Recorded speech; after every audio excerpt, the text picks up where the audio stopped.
When that was analyzed, it was not well received by the people in Washington, D.C. who make the decision. That could have killed, probably will kill, your application for an FTA grant. Not good practice, not good competence. And how are you squaring with the people that live here in San Mateo County on honesty? Do they know that your electrification project is going to cost $2.2 billion as of today and growing, and that you could have what's called modern Tier 4 diesel for $500 million, 1/4 the cost?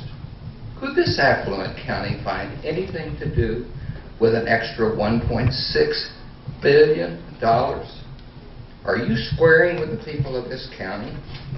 You realize what you've done with capacity? The bad marriage that you entered into with high-speed rail means you will never be able to obtain or attain your capacity to carry 100,000 passengers, which you say is essential. Why?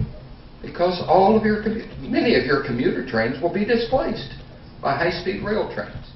If you had modern Tier 4 diesel and you had a divorce from high-speed rail, you would have unlimited capacity. But no, you're wedded to electrification at tremendous cost to the people. And for what? So that somebody from Palo Alto can get to the opera in San Francisco 3 minutes earlier than on a diesel train.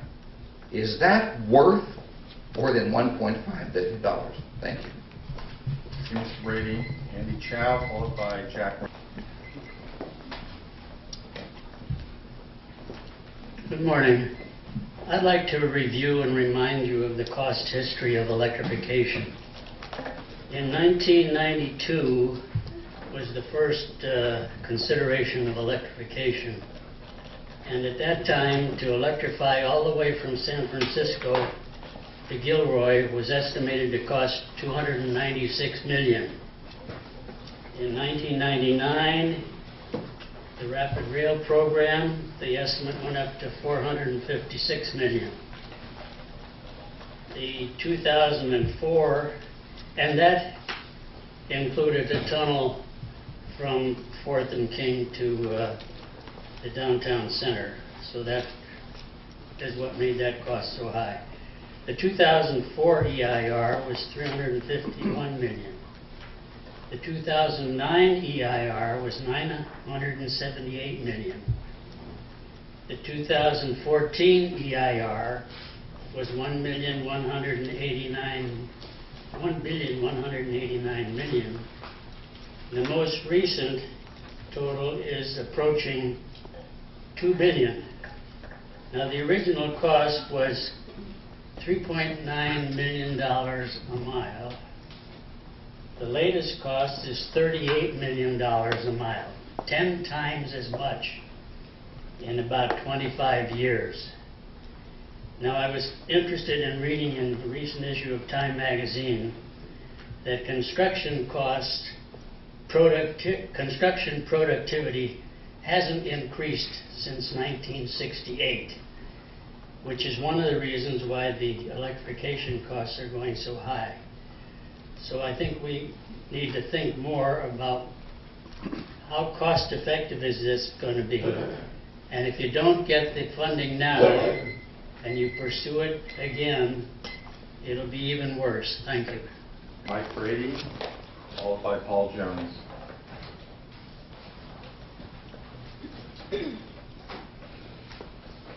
few other comments on incompetence by Caltrain. CBOS. CBOS is your anti-collision system. You've been working on it for years. A miserable failure. You injected yourself into it thinking you could do it from scratch. You had and you fired your contractor a couple of weeks ago. That contractor is named Parsons Transportation. You're going to have to start from scratch. But guess what? The same contractor, Parsons Transportation, is down south in Southern California. Yes, your sister network, much larger than you. It's called Metrolink. uses Parsons Transportation for their anti-collision system. They're finished. They're ready. They got their system off the shelf. Instead of thinking they had to start from scratch like you did years ago. They're ready to go. They're ready to operate. And you know what? They use modern Tier 4 diesel. Modern Tier 4 diesel, which won't work, of course. Do you also know that you're hooked in with this Balfour baby, which is working in Denver? It's something very much like CMOS. Do you know it's a total failure in Denver? Denver can't make anything work, nor can Balfour. And you know what's going to happen in Denver? They have said they're going to have to use live human flagmen and flagwomen for all 9 intersections. 24/7. This is like going back to 1867 when Caltrain started. Flagmen. No electricity. No signal. It's a disaster. And you have spent millions and years trying to prevent it. Ms. Rady, Paul Jones, followed by Jack Ringham.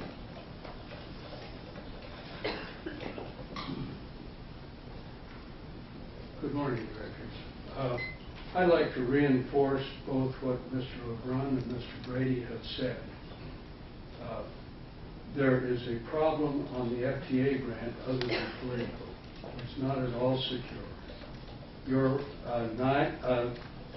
$600 million from Caltrain, or from the High-Speed Rail Authority, according to your agreement, is dependent on getting that full funding grant. And if that does not come, that money is excluded. Also, I'd like to reinforce Mr. Brady's comments about CBOS. That is not functioning. This project, unfortunately, Mr. Hartley, is not shovel-ready. You haven't done the homework necessary to make the thing work when you finally build it. And until you do that, you better take very consideration of other alternatives that you can pursue. Thank you. Mr. Jones, Jack Ringham, followed by Doug DeLong.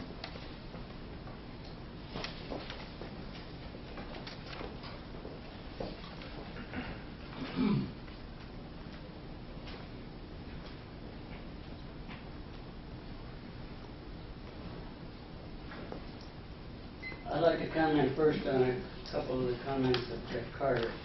He talked about electrification in New York. What he didn't say is the reason that the commuter trains to New York are electrified is because back in the 1920s, New York passed a resolution prohibiting steam locomotives from going into New York City. So that at that time, diesels didn't exist, and New York converted its steam locomotives to electric locomotives. There was no diesel choice back then. Since diesels have come into play, there is no commuter line in the country that has ever converted from electric or from diesel to electric. That's because it's too expensive. The infrastructure cost, in our case, is about $1.5 billion. Another point is that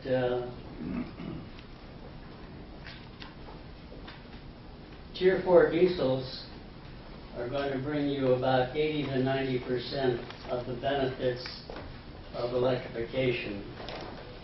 And the cost is going to be about 25% of the cost of electrification. There's a lot more bang for the buck with Tier 4 diesels than there is with electrification. Thank you. Thank you, Mr. Ringham. Doug DeLong.